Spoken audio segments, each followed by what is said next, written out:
जी से मुलाकात करवाई। आपका बहुत बहुत धन्यवाद। सादर नमस्ते। बहुत बहुत धन्यवाद, बहुत बहुत धन्यवाद मैम। आपने इतने व्यस्त कार्यक्रम में हम लोग के लिए समय निकाला और इतने कम समय में इतने सारगर्भित तरीके से पूरे विषय को समझाया हम लोग को। बहुत बहुत धन्यवाद। अब मैं विलंब न करते हुए परम आदरणीय जितेंद्र सर से अनुरोध करता हूँ। सर, हम लोग आपको सुनने के लिए उत्सुक हैं। सर, आप हम लोग को धन्यवाद। धन्यवाद कुमार गौरव मिश्र। आज इस कार्यक्रम की अध्यक्षता कर रही आदरणीय प्रोफेसर रमा जी। इस कार्यक्रम की पृष्ठभूमि में उपस्थित प्रोफेसर गीता सिंह जी, प्रिय कुमार गौरव, उनके मित्र, विश्वग्राम के सभी सदस्य, युवा के सभी सदस्य जो आज उपस्थित सुनने के लिए लोग जो उपस्थित हैं, श्रोतागण जिसमें शिक्षक भी हैं, युवा भी हैं, आप सबका अभिनंदन, आप सबको नमस्कार। बहुत अच्छे ढंग से अभी अपनी बात रखी रमा जी ने और बहुत सारी बातें उन्होंने स्पष्ट की इस विषय को लेकर के। कुमार गौरव मिश्र ने जब मुझसे ये बातचीत की, मैं दिल्ली से बाहर था, कल ही लौटा देर शाम में, तो मैंने स्वीकार किया। मैंने कहा बात होगी। मुझे विषय भी बहुत अच्छा लगा। स्वदेश, स्वभाषा, स्वज्ञान, स्वाभिमान, ज्ञान यज्ञ करके आप लोग इस आयोजन को ही कर रहे हैं और ज्ञान से बड़ा यज्ञ क्या हो सकता है। यज्ञ तो खैर हमेशा बेहतर होता है और उसमें भी ज्ञान का यज्ञ है, ये तो बहुत इसको कह सकते हैं, इसका अभिनंदन ही किया जाना चाहिए। ये जो स्वदेश, स्वभाषा, स्वज्ञान और स्वाभिमान जिस पर रमा जी ने अभी बहुत सलीके से कुछ बातें रखी, मैं बातचीत के लिए इसका क्रम थोड़ा सा बदलूंगा। स्वभाषा, स्वज्ञान, स्वदेश, स्वाभिमान, क्रम इस ढंग से होगा। बात वही है, क्रम बातचीत के लिए रखें। स्वभाषा, स्वज्ञान, स्वदेश, स्वाभिमान। यह जो विषय है, इस विषय के भीतर ही यह विन्यस्त है, अंतर्निहित है कि एक जो आंतरिक उपनिवेशवाद है, जो जिससे मैं देख रहा हूं कि एक पूरा समय त्रस्त है, आंतरिक उपनिवेशवाद। यह विषय उस आंतरिक उपनिवेशवाद से मुक्ति का स्वप्न देता है। ये बड़ी बात है। होता क्या है कि चीजें आती हैं, चली जाती हैं, हमें हमारे आभ्यंतर को और हमारे बाह्य को कौन सी चीजें प्रभावित कर रही हैं, हमें भीतर और बाहर कौन सी बातें प्रभावित कर रही हैं, कई बार उस पर चिंतन बहुत जरूरी हो जाता है। यह विषय इस चिंतन का अवसर देता है और मुड़कर अपने ही भीतर देखने की चेतना देता है कि एक जो बाह्य उपनिवेशवाद था, जिसे सैकड़ों 100 वर्ष, लगभग 100 वर्ष की लड़ाई लड़ करके हम लोगों ने आजादी प्राप्त की थी, स्वाधीनता प्राप्त की थी। 1857 से 1947, 90 वर्ष का समय तो सीधे सीधे दिखाई देता है, लेकिन एक आंतरिक उपनिवेशवाद इन दिनों चारों ओर दिखाई देता है और वो एक संकट का विषय है। वो एक संकट का विषय है और यह एक ऐसे समय में है, इसे आप सुख और विडंबना की तरह देख सकते हैं कि जब हम भूमंडलीकृत हो रहे हैं, पूरी दुनिया एक गांव में बदल रही है, जब बहुत सारे भेद मिट रहे हैं, उसी दौर में जो सत्ता तंत्र है, जो एक तरह का आप कह सकते हैं कि साम्राज्यवादी विचार है, वह भारत जैसे देश में या तमाम जैसे देशों में बहुत धीमे ढंग से ये काम कर रहा है और इस तरह के विषय सामने रखने जरूरी हो जाते हैं जब युवा भी, प्रौढ़ भी और यहाँ तक कि बुजुर्ग भी जाने अनजाने उन रास्तों की ओर चले जाते हैं, उन विचारों की ओर चले जाते हैं जो हमें जिसके लिए स्वराज शब्द जो आजादी की लड़ाई में हम लोगों ने किया था, जिसे हम स्वज्ञान या स्वाभिमान से जोड़कर देखते हैं, उससे कहीं दूर चला जाता है। तो सबसे पहले तो यह विषय आंतरिक उपनिवेशवाद से मुक्ति का एक स्वप्न देता है।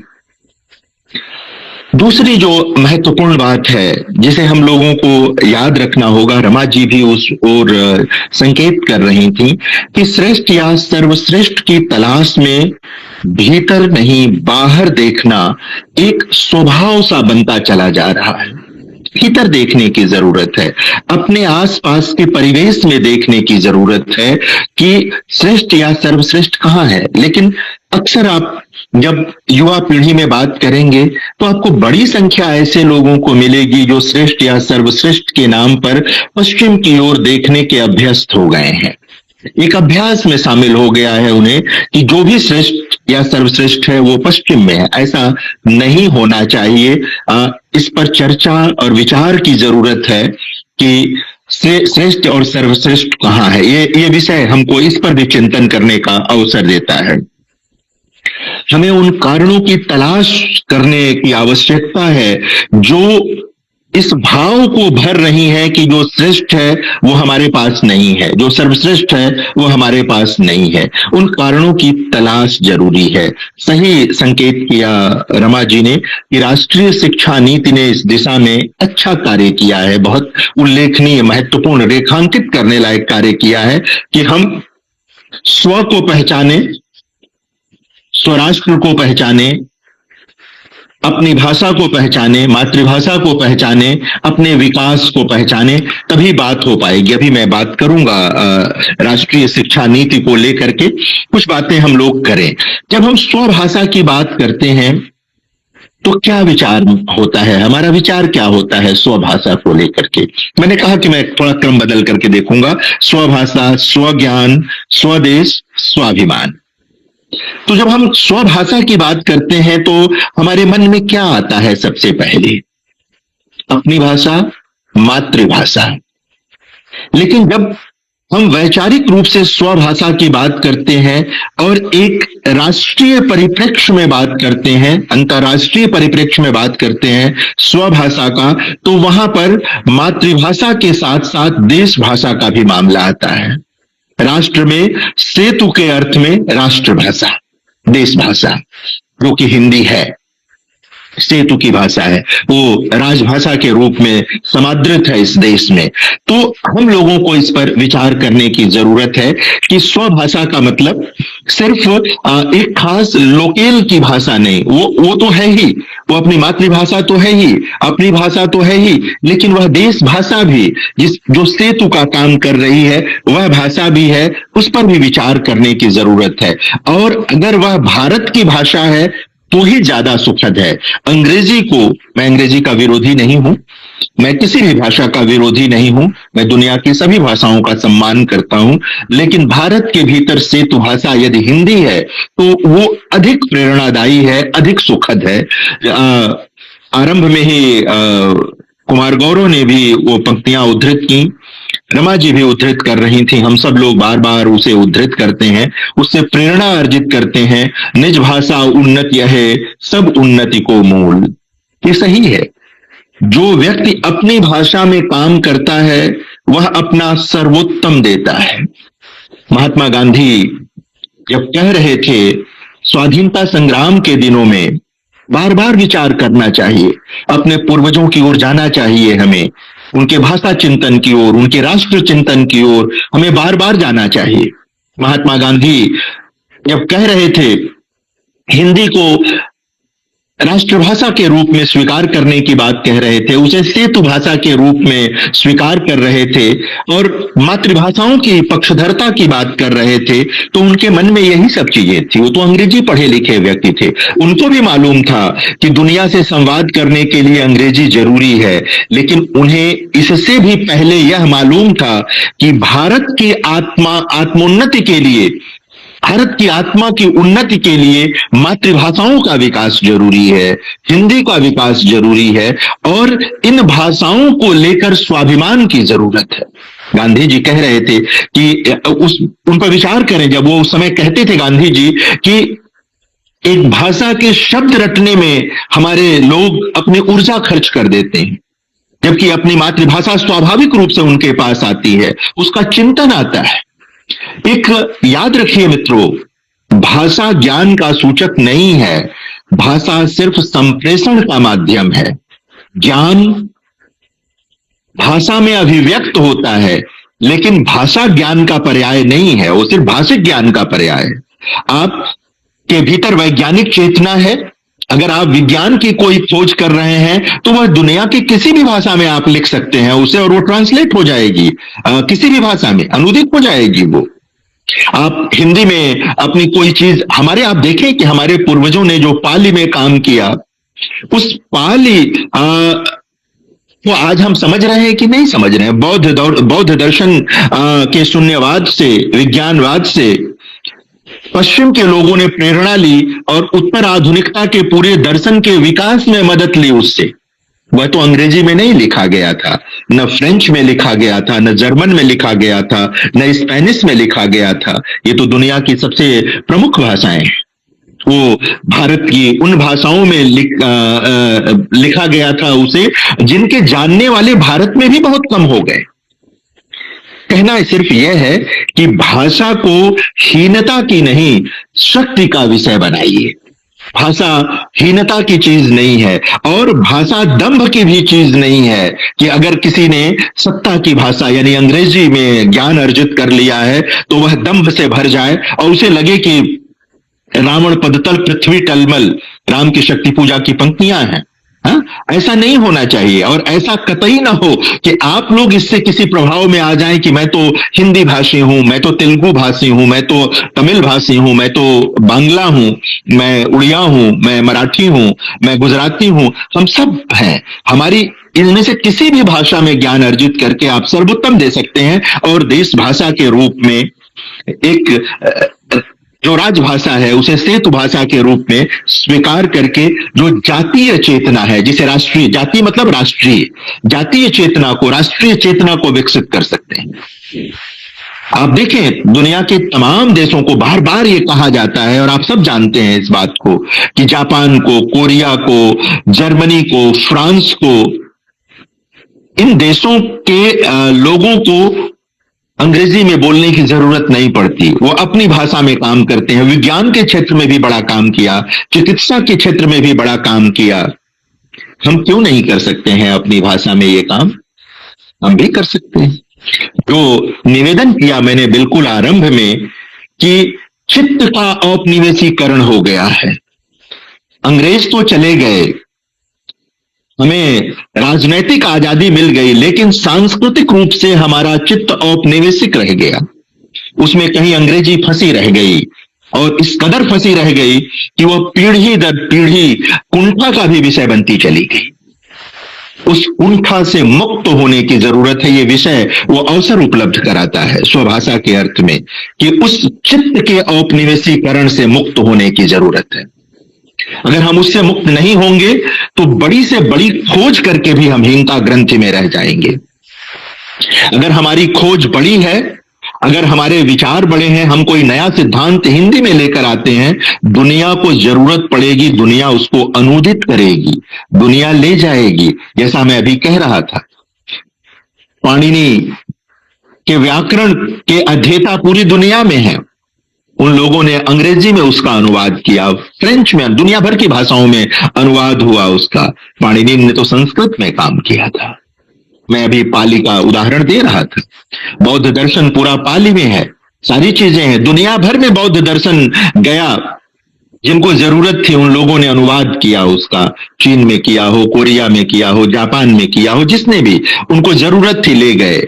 स्वभाषा के प्रति सचेत होने की जरूरत है, राजनीतिक रूप से भी और सांस्कृतिक रूप से भी। जब तक आप सचेत नहीं होंगे स्वभाषा के लिए, तब तक बड़ी से बड़ी उपलब्धि छोटी हो जाएगी, नगण्य हो जाएगी। तो यह एक बहुत महत्वपूर्ण चीज है मित्रों, जिसे हमें याद करने की जरूरत है, याद रखने की जरूरत है। दूसरी बात, जो स्वज्ञान की बात आई है, इसमें स्वज्ञान का सामान्य और मोटा अर्थ लगा लेते हैं लोग आत्मज्ञान से। यहां आत्मज्ञान तक सीमित नहीं है स्वज्ञान। स्वज्ञान का अर्थ वही है जो मैं अभी पीछे भाषा के अर्थ में कह रहा था, राष्ट्रीय चेतना, राष्ट्रीय चेतना, जातीय चेतना, वही यहां पर भी है। जातीय और राष्ट्रीय ज्ञान के अर्थ में स्वज्ञान को लेने की जरूरत है। भारत में जो ज्ञान रहा, भारतीय ज्ञान परंपरा की आज बात हो रही है, इंडियन नॉलेज सिस्टम, IKS अनिवार्य रूप से पाठ्यक्रमों का हिस्सा बनाया जा रहा है। ये इससे बहुत पहले होना चाहिए था। हमने अपनी खोजों पर, अपने पूर्वजों के अनुसंधान पर कभी गर्व ही नहीं किया, और मैं तो गर्व से आगे की बात कहता हूं, उसका सही उपयोग ही नहीं किया हमने जीवन में। आज योग पर पूरी दुनिया कुर्बान हो रही है, फिदा है, हाँ? बड़ा लोकप्रिय शब्द है ना, कुर्बान होना, फिदा होना। तो इस तरह की चीजें है ना, पूरी दुनिया सीख रही है योग से, आयुर्वेद से सीख रही है। आप देखें कि स्थापत्य, गणित, शून्य की खोज की बात बार बार हम लोग करते हैं, और भी बहुत सारा गणित के क्षेत्र में, आयुर्वेद के क्षेत्र में, योग के क्षेत्र में, ज्योतिष के क्षेत्र में, अंतरिक्ष विज्ञान के क्षेत्र में, कृषि के क्षेत्र में हमारे पूर्वजों ने जो किया था, जो उनका अनुसंधान है, हमने उसको कितना बचाया। उस आत्मज्ञान को, स्वज्ञान को हमने आत्मज्ञान में बदला क्या? हमने उसे अपने राष्ट्रीय पहचान में बदला क्या? उसे बदलने की जरूरत थी। अगर हम नहीं बदल पाए तो अब भी अवसर है बदलने की। मैं अक्सर जब भारतीय ज्ञान परंपरा की बात आती है तो मैं घाघ और भड्डरी को याद करता हूं। घाघ और भड्डरी कृषि विज्ञान के विकास से बहुत पहले हुए थे, और उनके छंद, अगर आप उनकी कविता पढ़ रहे हैं, उनकी चीजों को देख रहे हैं, तो आप मौसम का हाल बता सकते हैं, कृषि में कैसे क्या होना चाहिए बता सकते हैं। इसे कृषि वैज्ञानिक आज देखना चाहते हैं, देखते हैं कृषि वैज्ञानिक। घाघ और भड्डरी को हमने विस्मृत कर दिया, उन्हें विस्मृत कर दिया। हमें पश्चिम के कृषि वैज्ञानिक याद रह गए, उनकी भविष्यवाणियां याद रह गई, उनके काम याद रह गए। हमारी लोक का ज्ञान था ये, घाघ और भड्डरी लोक ज्ञान, भारत का लोक ज्ञान है जो लेकर के आए थे। इन सभी क्षेत्रों में जो स्वज्ञान आया, यानी कि भारत का ज्ञान, स्वज्ञान यहां पर व्यक्ति का ज्ञान नहीं है, भारत का ज्ञान है, इस महादेश का ज्ञान है। उस, चाहे वो तमिलनाडु में संभव हुआ हो, चाहे बंगाल में, चाहे आसाम में, चाहे पूरब में, पश्चिम में, पूर्वोत्तर में, उत्तर में, दक्षिण में, जहां भी हुआ हो, जो भारतीय ज्ञान संभव हुआ वह स्वज्ञान है। इसे हम सबको गांठ बांध लेना चाहिए कि स्वज्ञान की ओर देखना ही चाहिए, जाना ही चाहिए। मैं किसी भी ज्ञान का विरोधी नहीं हूं, जैसे भाषा का विरोधी नहीं हूं, वैसे मैं पश्चिम के ज्ञान का भी विरोधी नहीं हूं। अगर वहां भी कोई बड़ी खोज होती है, बड़ा शोध होता है, वह मनुष्यता के और हमारे राष्ट्र के काम का है तो स्वीकार कीजिए, लेकिन सब कुछ वही श्रेष्ठ है, सब सर्वश्रेष्ठ उधर ही है, यह मानना उचित नहीं है। यह हीनता बोध का मामला है और उससे मुक्त होने की जरूरत है। हम सबको जरूरत है उससे मुक्त होने की। स्वदेश, रमा जी ने कविता पढ़ी, गया प्रसाद शुक्ल स्नेही की कविता, जो भरा नहीं है भावों से, बहती जिसमें रसधार नहीं, वह हृदय नहीं पत्थर है जिसमें स्वदेश का प्यार नहीं। गुप्त जी के नाम से भी कई बार ये कविता है, लोकप्रियता होती है, इंटरनेट का दौर है, सारी चीजें हैं। हमारे लिए कविता महत्वपूर्ण है। ये कविता जो स्वदेश शीर्षक कविता है, यह कविता औपनिवेशिक काल से मुक्ति के दौर में लिखी गई थी। जो स्वाधीनता संग्राम था हमारा, उस दौर में लिखी गई थी। लड़ाई का स्वभाव थोड़ा बदल गया है, जो हमारा संघर्ष है वो बदल गया है। तब हमारे सामने एक राजनीतिक शत्रु सीधे सीधे दिखाई दे रहा था। आज कोई राजनीतिक शत्रु उस तरह नहीं है। आज हमें सांस्कृतिक अर्थ में स्वदेश पर विचार करने की जरूरत। राजनीतिक संप्रभुता हमारे पास है, हम एक संप्रभु राष्ट्र हैं, उसमें कहीं कोई संकट नहीं है, कोई दिक्कत नहीं है। बहुत मजबूत राष्ट्र हैं हम, और बहुत मजबूती के साथ खड़े राष्ट्र हैं हम। तो स्वाधीनता आंदोलन के दौर में जो बात हो रही थी, उस आंदोलन से जो बातें निकल रही थी, आज उनको सिर्फ जोड़ने की जरूरत है, रिलेट करने की जरूरत है, कि आज के जीवन के साथ, आज के समय के साथ उनको जोड़ने की जरूरत है। तब औपनिवेशिक सत्ता को उखाड़ फेंकना जरूरी था और हमारे पूर्वजों ने किया, हमारे पुरखों ने यह काम किया। आज समय बदलने के साथ स्वदेश की जगह विदेश का आकर्षण बहुत हो गया है।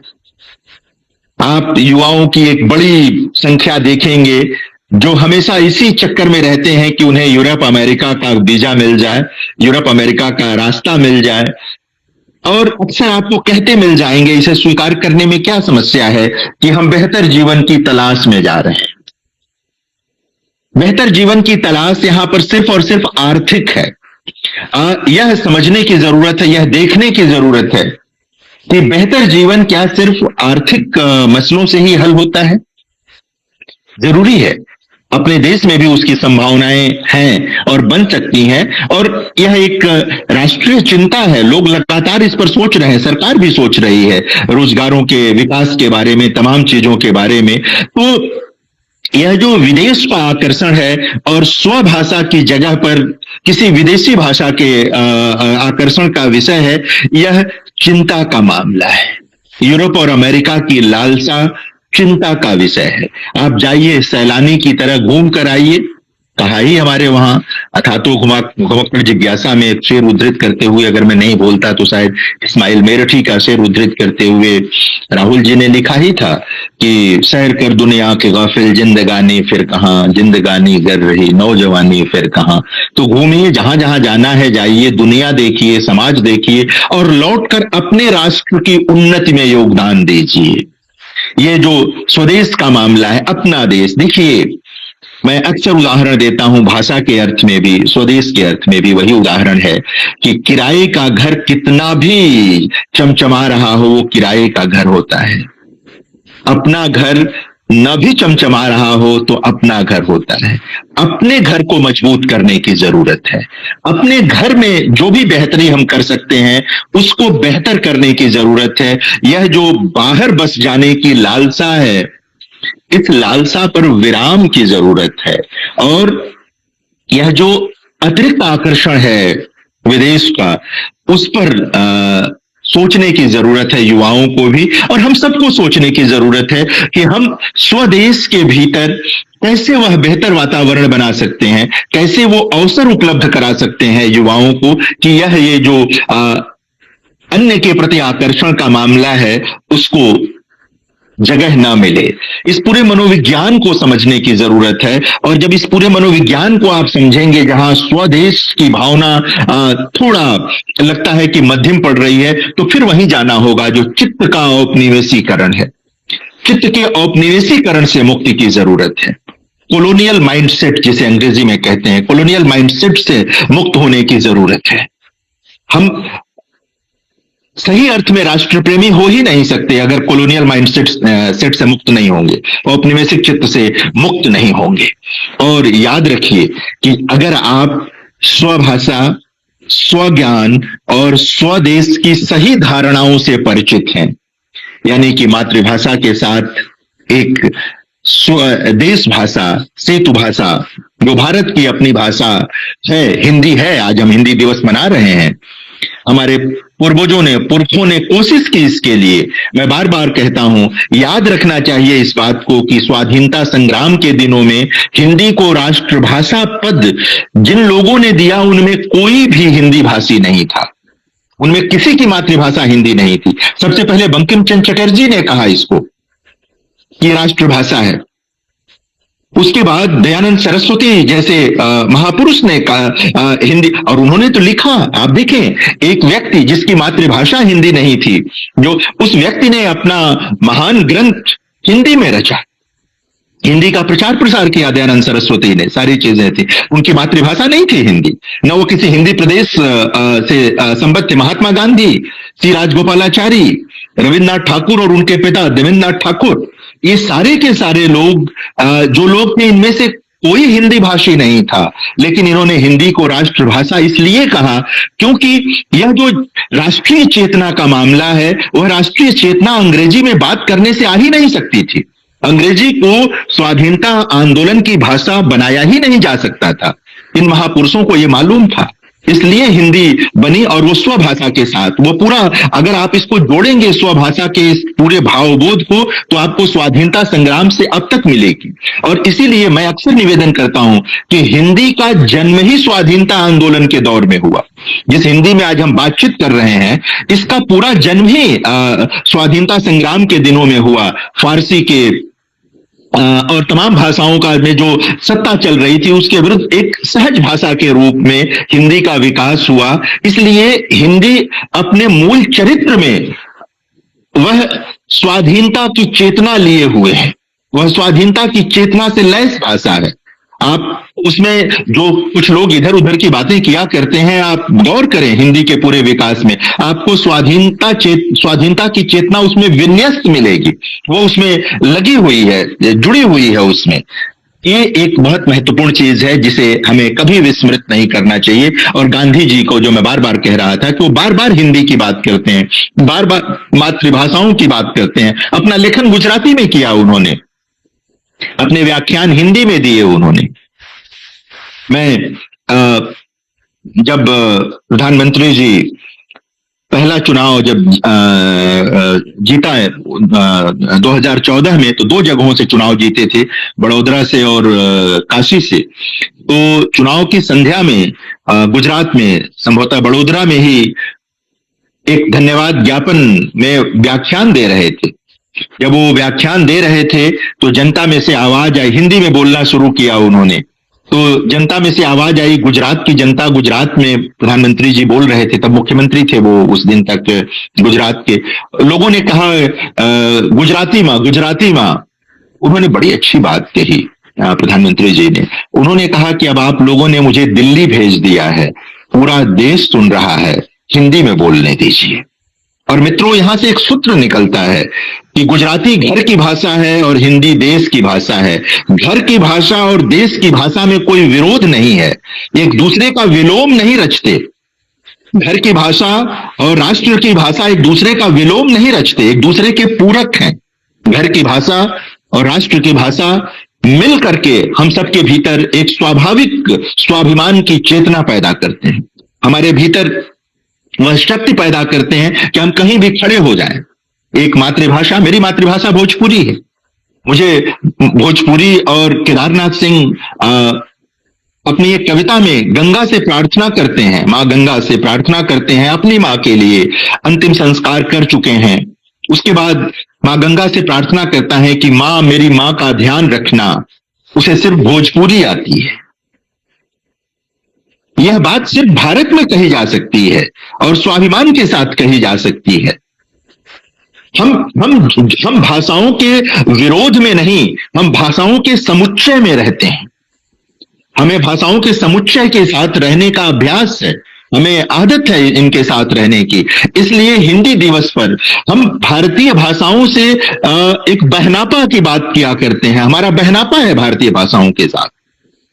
हिंदी ने भारतीय भाषाओं से जितने शब्द लिए हैं, दुनिया में किसी भाषा ने इस तरह नहीं लिए होंगे अन्य भाषाओं से। भारत की सभी भाषाओं से हिंदी ने शब्द लिए हैं और निरंतर ले रही है, वो निरंतर अपने को संपन्न कर रही है। हिंदी ने कभी भी भाषिक कह सकते हैं कि साम्राज्यवाद की कोई कोशिश नहीं की। जिन लोगों को यह लगता है कि हिंदी के नाते अन्य भाषाओं का हित हुआ, वो गलत सोचते हैं। हिंदी ने हमेशा भारतीय भाषाओं के विकास के योगदान की बात की है, उनके साथ जुड़कर बात की है। और जो मैं प्रधानमंत्री जी को उद्धृत कर रहा था कि घर की भाषा और देश की भाषा विलोम नहीं है, वो एक दूसरे की पूरक है। एक साथ हम दोनों के साथ जीवित रह सकते हैं और जीते आए हैं हम। तो हमें याद रखना चाहिए, पुनः मैं दोहरा रहा हूं, कि हम भाषाओं के समुच्चय के साथ रहते हैं, भाषाओं के विरोध के साथ नहीं रहते। हमें तमिल भी प्यारी है, हमें मलयालम भी प्यारी है, हमें बंगला, उड़िया, मराठी, भारत की सभी भाषाएं प्यारी हैं। हमें तो ये सौभाग्य मिला है, हम सब लोगों को ये सौभाग्य मिला है कि हम इतने सारी भाषाओं के साथ रहते हैं, सांस्कृतिक संपन्नता है। तो हमें इस संपन्नता का आदर करते हुए हिंदी के बारे में सोचना चाहिए और एक जो राष्ट्रभाषा, जो राजभाषा के रूप में हिंदी को आदर मिला है, उसे और ताकतवर बनाने की जरूरत है, उसे और सफल बनाने की जरूरत है। हमें विदेशी भाषा की जरूरत नहीं है। और हर युवा में ये हम शिक्षक हैं और सभी शिक्षकों का ये दायित्व है। आप में से अधिकतर लोग आगे शिक्षक बनेंगे, तो ये दायित्व है हम सबका आने वाले दिनों में कि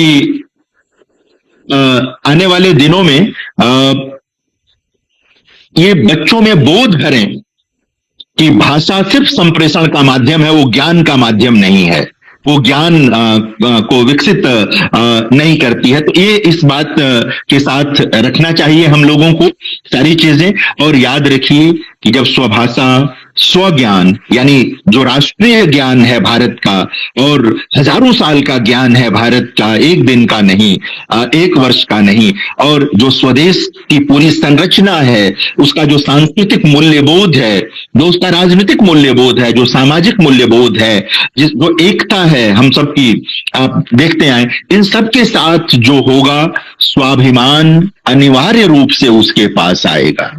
ये सारी चीजें जब रहेंगी, स्वभाषा, स्वज्ञान और स्वदेश का बोध, तो स्वाभिमान अर्जित करने की जरूरत नहीं होगी, वो इसमें घुल जाता है, स्वतः पैदा हो जाएगा स्वाभिमान, और आप एक दीप्त व्यक्तित्व के रूप में दिखाई देंगी। एक दीप्त व्यक्तित्व आपका सामने आएगा, और इस बोध को हमें लगातार गहरा करना चाहिए, लगातार बनाना चाहिए। राष्ट्रीय शिक्षा नीति जब कह रही है कि मातृभाषाओं में पढ़ाइए, भारत की भाषाओं को आगे बढ़ाइए, बच्चे में स्वाभाविक रूप से वैज्ञानिक चेतना का विकास होगा, शोध का विकास होगा, वो कुछ नया सोच सकेगा बच्चा, सोच सकेगी बच्ची। तो ये ठीक कह रहे हैं, और इसी दिशा में हिंदी के लिए भी रास्ता बनेगा। हमें सबको बनाने की जरूरत है हिंदी के लिए रास्ता। मुझे लगता है कि आज के लिए इतना पर्याप्त है। आप लोगों का समय जो है वो पूरा हो रहा है। मैं बहुत आभारी हूं आदरणीय प्रोफेसर रमा जी का भी, गीता जी का, गौरव का, पूरे विश्वग्राम का, हंसराज कॉलेज का, इस पूरे आयोजन का बहुत बहुत आभार, बहुत बहुत धन्यवाद। जितेंद्र जी, गौरव जी, जितेंद्र जी बहुत बहुत धन्यवाद। और बल्कि मैं माफी मांगती हूँ, पता नहीं मैं बोलते बोलते कैसे गुप्ता जी का नाम ले गई। नहीं, वो ऐसा नहीं है, वो हम सबकी चेतना में गुप्त जी ही हैं। वो उस कविता के साथ जो है गुप्त जी कदर जुड़े हुए हैं ना, उसमें आपका कुछ भी नहीं, हम सबकी उस तरह से चेतना में अगर सचेत न रहे तो गुप्त जी का ही नाम आता है। नहीं, देखो, अगर शिक्षक जो है, अगर शिक्षक कुछ गलती करे उसको भी माफी मांगनी चाहिए विद्यार्थियों से, कोई दिक्कत नहीं। लेकिन जितना मैंने बीच बीच में सुन पाई, आपको भी मीटिंग भी चल रही है, तो बीच में बहुत अच्छा लगा, धन्यवाद। नहीं, मुझे बहुत अच्छा लगा, और ये गुप्त जी के साथ है, और यह बड़ी बात होती है, बड़े कवि के साथ बहुत सारी चीजें जुड़ी रहती हैं। तो वो रहता है। बहुत बहुत धन्यवाद श्रीवास्तव सर, आपको सुनना सदैव ज्ञान के सागर में डुबकी लगाना होता है। आपने इतने विस्तृत रूप से इन भाषा के सूक्ष्म तत्वों को उकेरा है। मुझे लगता है कि यहाँ पे जितने भी श्रोता लोग हैं, सभी को ये विषय बहुत ही स्पष्ट हो चुका होगा। इस भाषा विवाद के बीच में आपने इतनी अच्छी बातें कही हैं कि भाषाहीनता का विषय नहीं है और न ही दंभ का विषय है। आज के समय में जब भाषा को लेकर हम देखते हैं पूरे इंडिया में कैसे भाषा विवाद के कारण चीजें हो रही हैं, मुझे लगता है कि आपका ये विचार हम लोगों को समझना चाहिए, सोचना चाहिए। बहुत ही विचारणीय है आपके विचार। इन्हीं शब्दों के साथ मैं, क्योंकि समय की जो सूझ हमें इशारा कर रही है कि अब हमें समापन की ओर आगे बढ़ना पड़ेगा। आप लोगों ने अपने व्यस्त कार्यक्रम में समय निकाला, और मैं धन्यवाद करना चाहूंगा आदरणीय रमा मैम का कि व्यस्त होने के बावजूद भी उन्होंने समय दिया। आदरणीय जितेंद्र श्रीवास्तव सर का, उन्होंने समय दिया, और संरक्षिका के रूप में जो गीता दीदी मैम हैं, वो शायद यहाँ पर जुड़ नहीं पाई हैं, पर पृष्ठभूमि में उनका आशीर्वाद सदैव हम लोग के साथ रहता है। ये जो शब्द दिए हुए हैं गीता मैम का ही दिया हुआ है, वो भी व्यक्ति चुन कर विषय तैयार करते हैं और हम लोगों का मनोबल बढ़ाए रखती हैं। तो इन्हीं शब्दों के साथ जितने भी श्रोता लोग जुड़े हुए थे, सभी को मैं प्रणाम करता हूँ। आप लोग इसी प्रकार जुड़े रहें और इस ज्ञान यज्ञ की लौ को बनाए रखें। बहुत बहुत धन्यवाद, प्रणाम।